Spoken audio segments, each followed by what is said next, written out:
വെറും 5 മിനിറ്റിനുള്ളിൽ മാങ്ങ അച്ചാർ തയ്യാറാക്കി എടുക്കുന്നതോ അതും നമുക്കുള്ള സ്റ്റൈലല്ല കേട്ടോ. നോർത്ത് ഇന്ത്യൻ സ്റ്റൈലിലൊന്ന് തയ്യാറാക്കി നോക്കിയാലോ.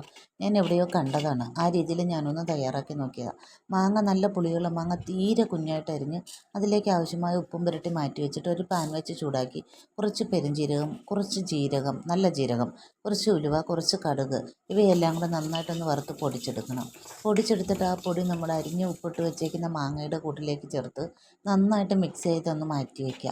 എന്നിട്ട് വേറൊരു പാൻ വെച്ച് ചൂടാകുമ്പോൾ അതിൽ കുറച്ച് ഒരു 3-4 സ്പൂൺ നല്ലെണ്ണ ഒഴിക്കുക. നല്ലെണ്ണ ഒഴിച്ചിട്ട് നല്ലെണ്ണ നന്നായിട്ട് ചൂടാകുമ്പോൾ അതിലേക്ക് കുറച്ച് കടുകിട്ട് പൊട്ടിച്ചിട്ട് കുറച്ച് വറ്റൽമുളകും കുറച്ച് കറിവേപ്പിലയും ഇതിലേക്ക് ആവശ്യമായ കായപ്പൊടിയും കൂടെ ചേർത്ത് ഒന്ന് മൂപ്പിച്ചെടുക്കണം.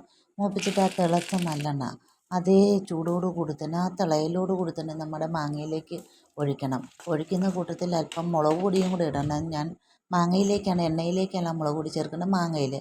ഞാൻ മാങ്ങയിൽ മുളക് പൊടി ഇട്ടിട്ടാണ് ഇളക്കേണ്ടത്. ഞാൻ മുളക് പൊടി ഇടുന്ന വീഡിയോ എടുക്കാൻ വിട്ടുപോയി, മറന്നുപോയതാണ്. മുളക് പൊടി കൂടി ചേർക്കണം. ചേർത്തിട്ട് നന്നായിട്ട് ഇളക്കി ഒരു 2 മിനിറ്റ് ഒന്ന് അടച്ചു വെച്ചിട്ട് തുറന്ന് നമ്മൾ ഒന്നുകൂടി ഇളക്കി അപ്പോൾ തന്നെ നമുക്കിത് വിളമ്പാവുന്നതാണ്.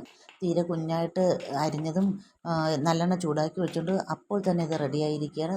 നമ്മൾ ചോറ് വിളമ്പുന്നതിൻ്റെ ഒപ്പം തന്നെ നമുക്ക് അച്ചാർ റെഡിയായി കിട്ടും.